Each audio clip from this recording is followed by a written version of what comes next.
माफी मांगो पत्नी जी। रचना, माँ से माफी मांगो। मैंने कहा माफी मांगो। रमेश जोर से चिल्लाया तो रचना सहम गई। बड़ी हिम्मत करके बोली, आप बात तो पूरी जान लो।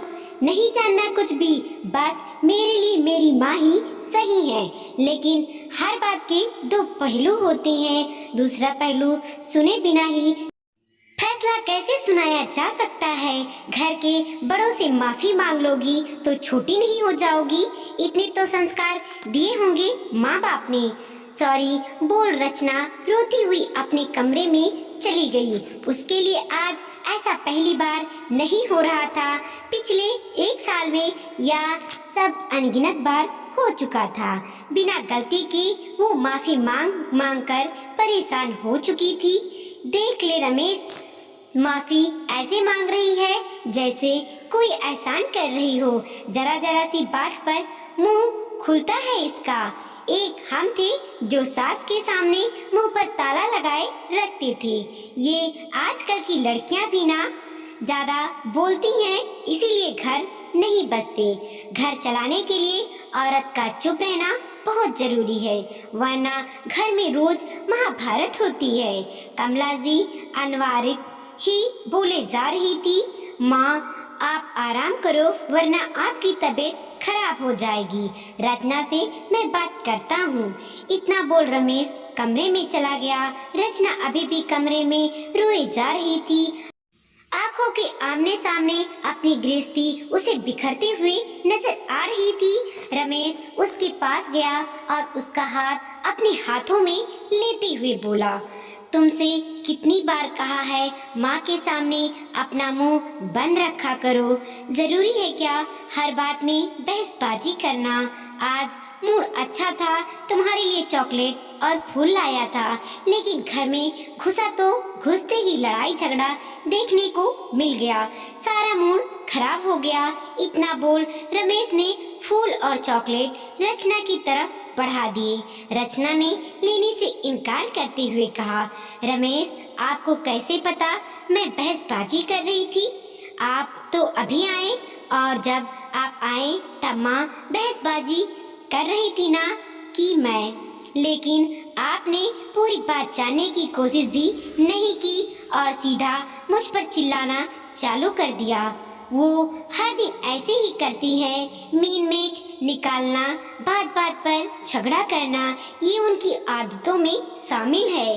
हर बार मैं कसूरवार कैसे हो जाती हूँ? आप कभी पूरी बात जानने की कोशिश क्यों नहीं करते या फिर अपनी माँ से क्यों नहीं कहते?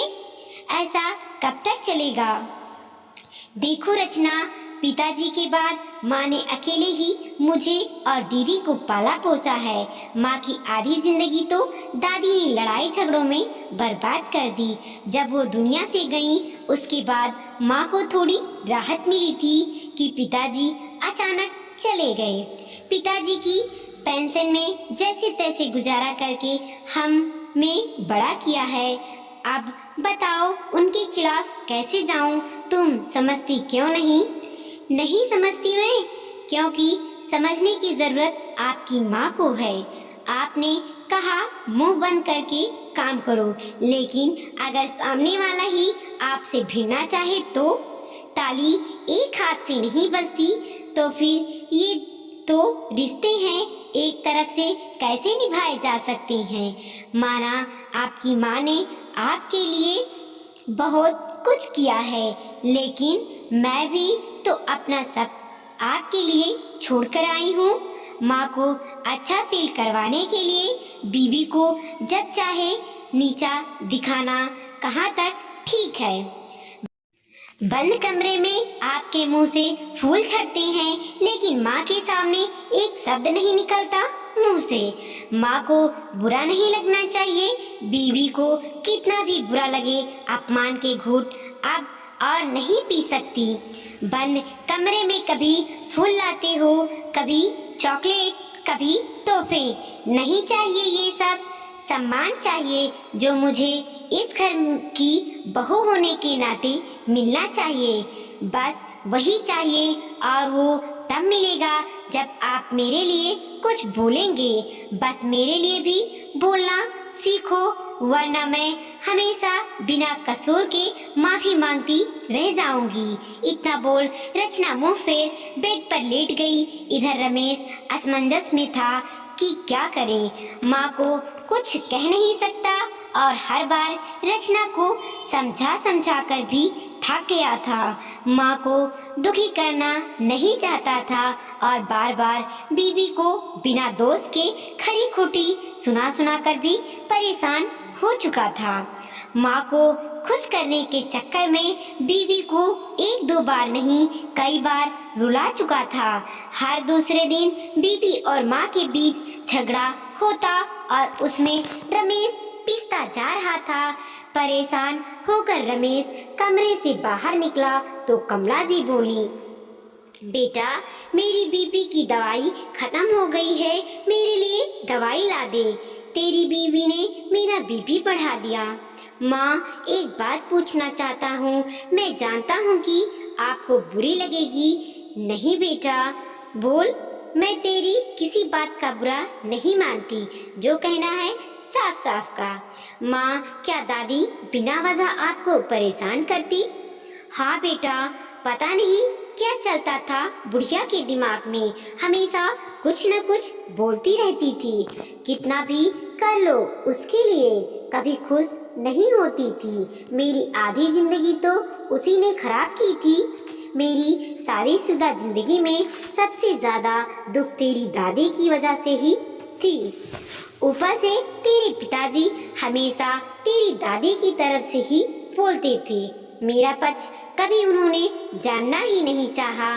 बड़ा दुख होता था देखकर। तेरे पिताजी के लिए अपना घर बार छोड़कर आई थी, लेकिन उन्हें तो मेरी परवाह ही नहीं थी। अच्छा बेटा बनने के चक्कर में अच्छा पति बनना भूल गए। माँ की नजरों में जोरू का गुलाम नहीं बनना चाहते थे ना? फिर तो मैं बिल्कुल अपने पिताजी की परछाई हूँ। माँ मेरी केवल शक्ल ही नहीं, मेरा स्वभाव भी उनसे मिलता है। हम दोनों ने हमेशा अपनी माँ के बारे में सोचा। जो महिला हमारे लिए अपना सब पीछे छोड़कर आई, उसकी तो हमारी नजरों में कोई अहमियत ही नहीं है। कल तक जिंदगी के जिस मोड़ पर आप असहाय खड़ी थी, आज वहीं आपकी बहू खड़ी है। इतना बोल रमेश की आंखें भर आईं और वह घर से निकल लिया। कमला जी को जैसे सांप सूख गया। बेटे ने इतनी अच्छी तरह से आईना दिखाया कि वो खुद से नजरें नहीं मिला पा रही थी। बहू तो कई बार उनके सामने रोती थी, लेकिन उन्हें कभी फर्क नहीं पड़ा। लेकिन बेटे के आंसू उनसे देखे नहीं जा रहे थे। दुख भी था कि श्रवण कुमार जैसा बेटा आज बोल पड़ा, लेकिन साथ ही साथ इस बात की तसल्ली थी कि जो भूल उसके पिताजी हमेशा करते रहे, उनके बेटे ने वो भूल समय रहते सुधार ली। कमला जी उठी और रसोई में जाकर चाय बनाकर लाईं और बहू के कमरे में गईं तो वो रो रही थी। बहू आज तक जली कटी बातें ही सुनाई है तुझे, आज पहली बार अपने किए पर पछता रही हूँ। तेरे दिल में जो भी है ना, मुझे चाय पीते पीते कह दे, लेकिन ऐसे दुखी मत रहा। मेरे कारण मेरे बेटे बहू में दूरियां बढ़े, ये मुझसे देखा नहीं जाएगा। आज पुरानी बातें भूलकर एक नई शुरुआत करते हैं। एक बार के लिए तो रचना को अपने कानों पर विश्वास नहीं हुआ। तभी कमरे में रमेश आया। कमला जी बोली, बेटा हम दोनों ने बहू का दिल दुखाया है, चल अब हम दोनों ही उसे मना लेते हैं। रमेश भी माँ को देखता रह गया। अरे तो क्या गलती सिर्फ बच्चों से ही होती है? कभी कभी घर के बड़ों से भी हो जाती है। ऐसे में आगे होकर माफी मांगने में हर्ज ही क्या है? और तुम दोनों तो ऐसे देख रहे हो जैसे मैंने कोई गुनाह कर दिया हो। माफी मांगने की जरूरत नहीं है माँ, बस मैं चाहती हूँ हम सब मिलजुल कर रहें। छोटी छोटी बातों की वजह से दिल और रिश्तों में दूरियां ना आए। रचना बोली, ऐसा ही होगा बेटा, अब इस घर में सिर्फ खुशियों का वास होगा। गलतफहमियों के बादल अब छट गए हैं, अब सब अच्छा ही होगा। इतना बोल कमला जी ने बहू बेटे को गले लगा लिया। रमेश ने मुस्कुराकर रचना की तरफ देखा तो वो मुस्कुरा दी। रचना जानती थी कि सासू माँ में ये बदलाव सिर्फ पति देव की वजह से आया है। वो मन ही मन पति देव का शुक्रिया कर रही थी। इस दिन के बाद सास बहू में कभी खटपट नहीं हुई। कमला जी को बहू की कोई बात अच्छी नहीं लगती तो वो उसे प्यार से समझाती और बहू ने भी सास की छोटी छोटी बातों को दिल से लगाना छोड़ दिया। रमेश भी काम पर ज्यादा ध्यान दे पा रहा था। अब वो दफ्तर से घर आता तो घर आकर उसे सुख और शांति की अनुभूति होती है। वीडियो को लाइक कीजिए, कमेंट कीजिए और अपने दोस्तों के साथ जरूर शेयर कीजिए। चैनल पे नए हैं तो प्लीज़ सब्सक्राइब कीजिए और देखते रहिए मोटिवेशनल स्टोरी।